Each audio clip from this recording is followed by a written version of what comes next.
What is going on, you guys? Fuck you.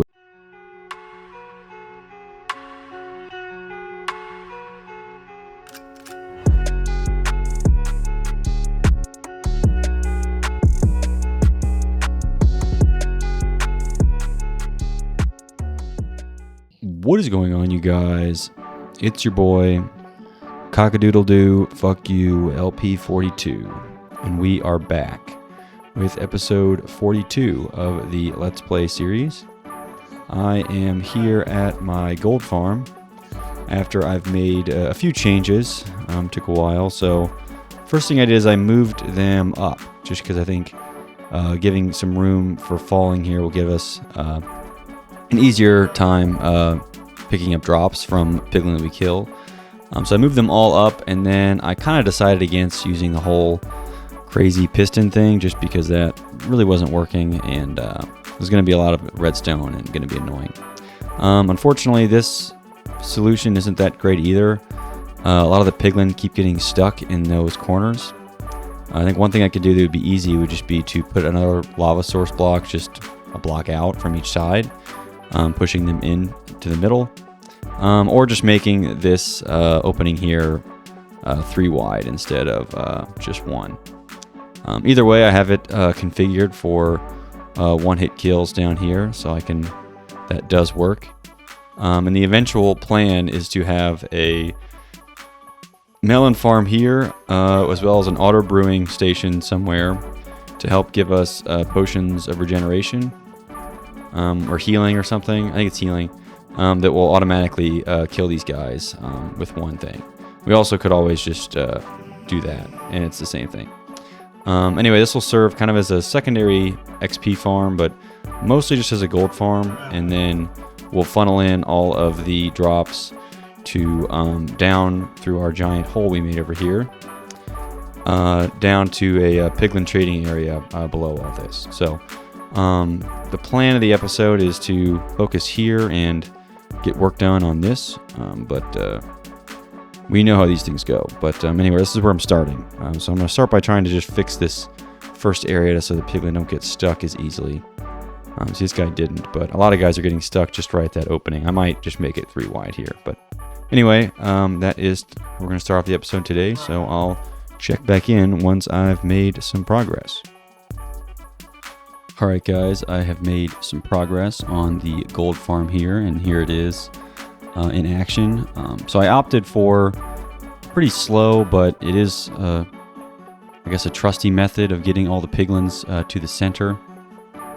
Using cobwebs and lava, they're both really, really slow, but the alternatives I think is just too buggy with all the pistons, so it's slow, but it'll work. I don't think this is going to be a crazy output farm, but it'll be something. But pretty much what I do here is to break the fall, I have them fall into these cobwebs here, and then the slabs make it such that the piglins don't land like here and take full fall damage and die. The slabs make it such that they hit this block first, and then there's lava here that should push them all over time towards the center.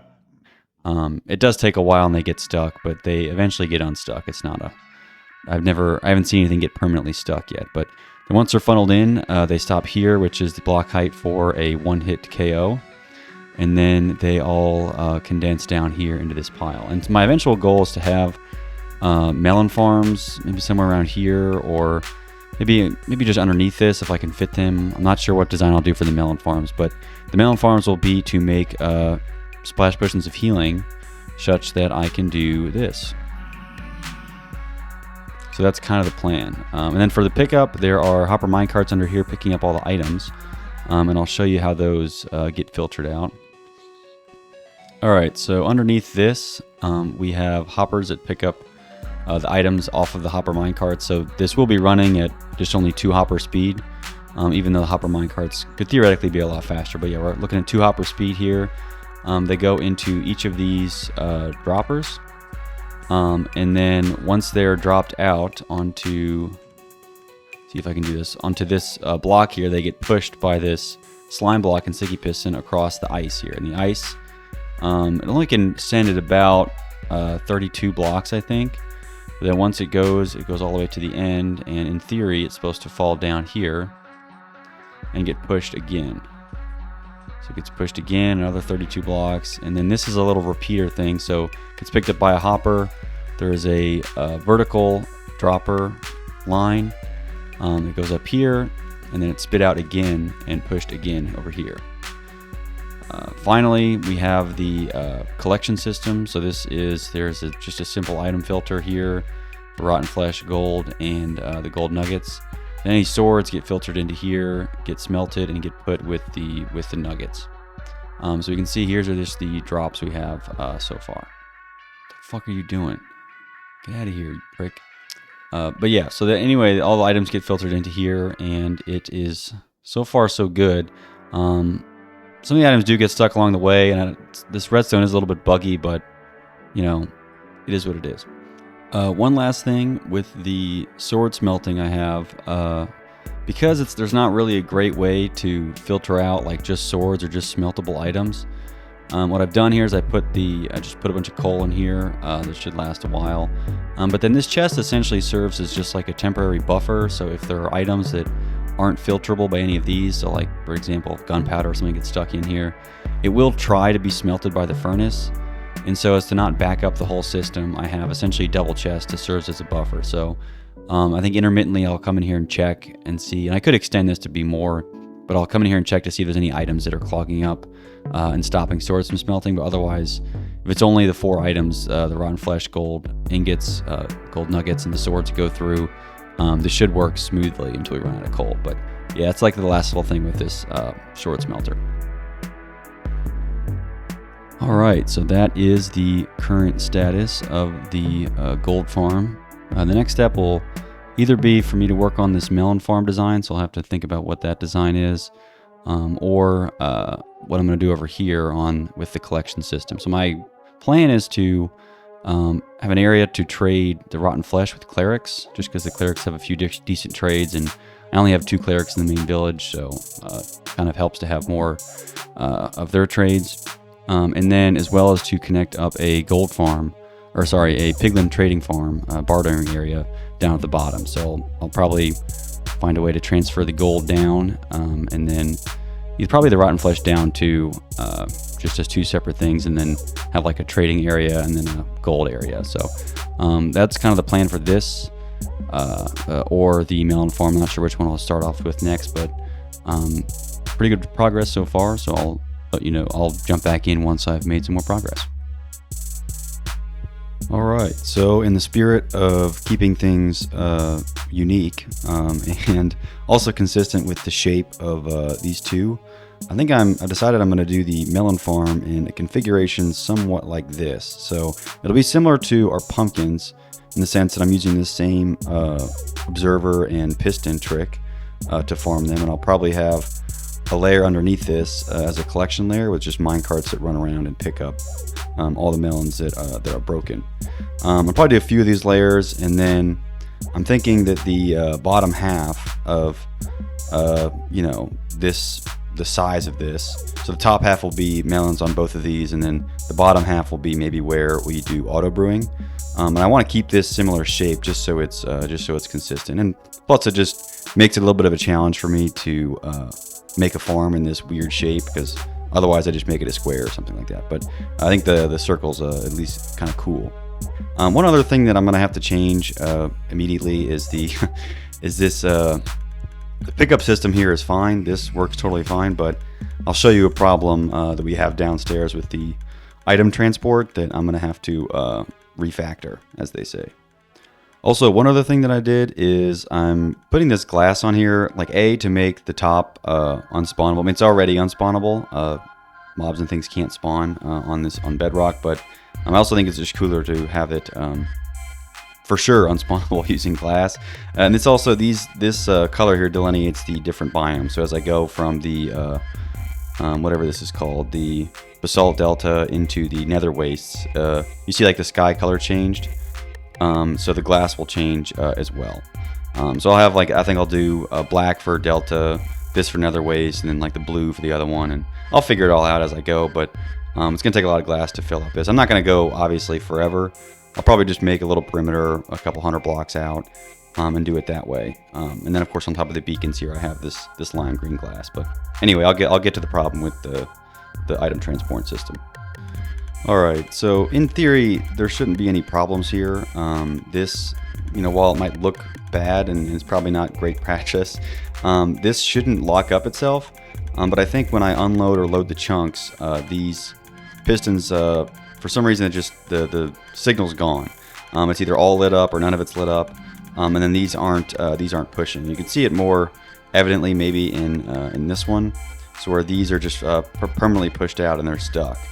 And I think it's here they're all lit up. The other ones on those, none of them are lit up. But I think something with unloading or loading the chunks causes this kind of problem. So I don't know that this piston pushing slime thing is going to work long term. I think I'll do what I'll have been dreading doing, which is just running mine carts from the pickup area all the way down to the drop off, which is annoying, but I don't think this mechanism is going to work. Cool idea, but maybe I'll do it for something else. But yeah, this is not working. So now it's time to tear all this down.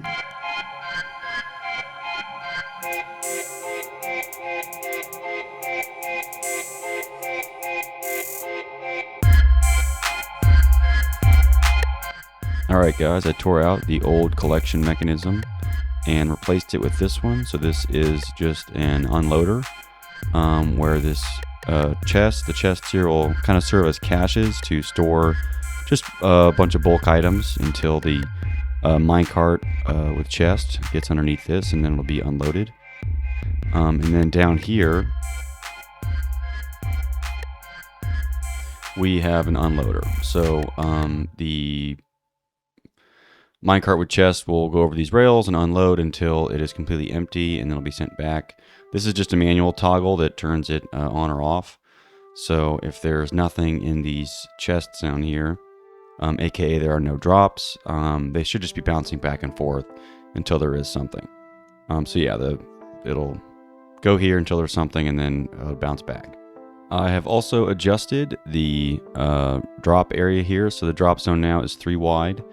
And I also tripled the number of Hopperworth minecarts underneath these. So now all 6 of these blocks should be able to pick up any drops. So I guess despite any bad luck, or in spite of any bad luck, we shouldn't get any drops into our inventory.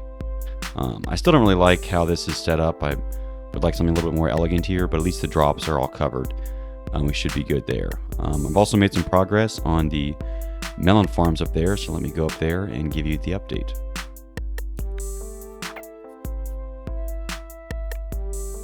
Alright, so instead of having one minecart on each layer, I did 2.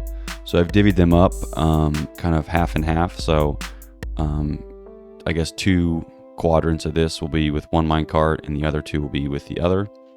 Then the middle layer, here's where they're growing. They need a certain amount of light to grow, otherwise they won't. They don't need water, fortunately, but they do need light. So the glowstone there will provide light, and then I have the glass there just to protect it. And then I'll put another layer of the pistons and observers there as well. And then in the center, you can kind of see where I have it on this side, but pretty much there are little droppers in the middle there. So I'll have maybe just a little simple circuit that goes around dropping the items that pile up in here. So you see we're already getting some decent rates of melons, and I'll just shoot these down into a little chute, and then they'll drop down to the auto brewer, which will be below this. I think I'm only going to do a total of 4 layers, so 2 on this side and 2 just next door, because I don't think we need any more than that. But yeah, I'm going to finish building these on this side and the other one, and yeah, we'll go from there. Alright guys, I have finished the 2 layers on each of the 2 sides. Again, it's probably overkill, but they are all clean and polished up and spawn proof, hopefully. So right now I have them all just kind of spitting all of the melons into the center here. I'll probably figure out a more elegant way of doing that. And then we're also probably going to have way too many, period. So the other thing I think I'm going to do is just convert a good amount of this to bone meal instead of keeping it as melons. I was going to put two separate auto brewing stations underneath each of them, but then I was going to run into a problem of trying to combine them. So what I might end up doing is just having the melons drop all the way down, maybe through like a little landing area down there, and then having maybe the brewing happen underneath. So kind of where the mine carts are transporting the items, I could have a brewing station down there that'll supply the area down here, the killing area, with the potions that we need.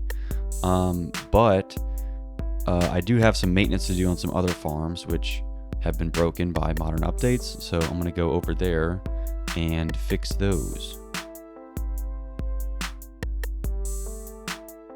Alright, so one farm that broke was the magma cube farm here. All the iron golems were dead last time I saw, so I'm guessing through the configuration I had last time there, the magma cubes were able to hit these guys and hurt them. I think they should either die fast enough now to not reach them because of the wither roses, or regardless shouldn't be able to reach them because of those iron trapdoors. So hopefully this fixes that issue. The other issue I had was with the wither skeleton farm.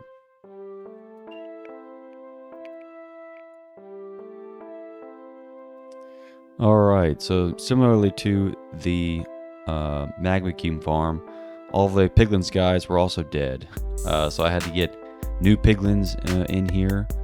And I instead had these an extra fence in between there, and I had them poking out so that instead of folded up, so the wither skeletons couldn't reach them if they jumped over. I think I'm guessing what they were doing was they're getting here, and then because these were down, they could jump over and hit them as they were falling. Nice shot. Kind of like that. So now I have to replace this guy. Anyway, I replaced all of them. I'll get this guy back too because I just killed him. But this should be working. The rates still kind of suck for this. I really don't know why. But yeah, the rates do suck, even though everything else is, in theory, I've spawn proofed as much as I can. But yeah, there really isn't much rates here, but maybe I'll fix that later. Let me go get that piglin back because I need to replace him.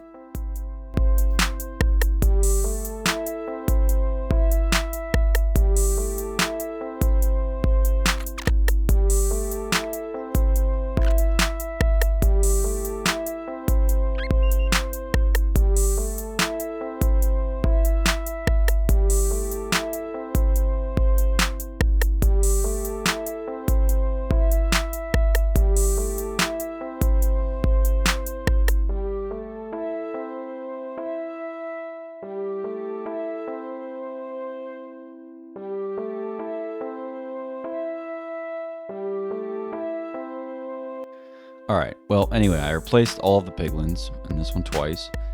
So now the farm should work as expected, but the rates still suck. So I'll figure out, I guess, what's wrong with that. But yeah, alright, now on back to the gold farm up there. Alright guys, so I've decided against putting the brewers up there and just have the melons dropping down directly onto just these little catch platforms. It's not very elegant right now, but is, I guess, what I'll do in the short term. Like I said, I think we're gonna have way too many melons here for the actual potion brewing. We don't need this many, so most of it will end up getting converted just into bone meal. I might put a little smaller farm, maybe a little bone meal powered wheat farm or something. Just something to do while we are here at the gold farm, as well as obviously getting the potion brewing all working. But I think most of that's going to happen underneath, so I'll have to make a little break out some of this bedrock here to make a little tunnel to underneath the ceiling, and then I'll put the brewers there and hook them up to maybe a chest or something up here. But I think I'll do most of that next episode. There are a few other little small quality of life things I want to do this episode, but in terms of where this is at, I will wrap up this part for today, but we'll work on this more next time. So just another quick update with this. So I have been putting this glass down as like kind of a biome differentiator, and it's kind of cool. I'm going to do a blue glass for the warped forest, but this is what the nether wastes, and this is the basalt delta. It's coming along pretty nicely. It does take a lot of glass, so I'm not probably going to do too much outside of visible range here, but certainly can fill out a bit more things, and at least to get the connecting biomes towards the end here. But this is coming along quite nice. Looks pretty cool. I'll keep working on this in the background. All right, so to top off today's episode, I think I'm going to work on the cosmetics of our ocean monument here. So inside we have the Guardian farm and our kelp farm behind it. But there are a few little, I guess, access points I need to update within the farms. And I also kind of want to jungle-ify this. So I have a ton of jungle logs and trees here, or saplings that I can grow into trees.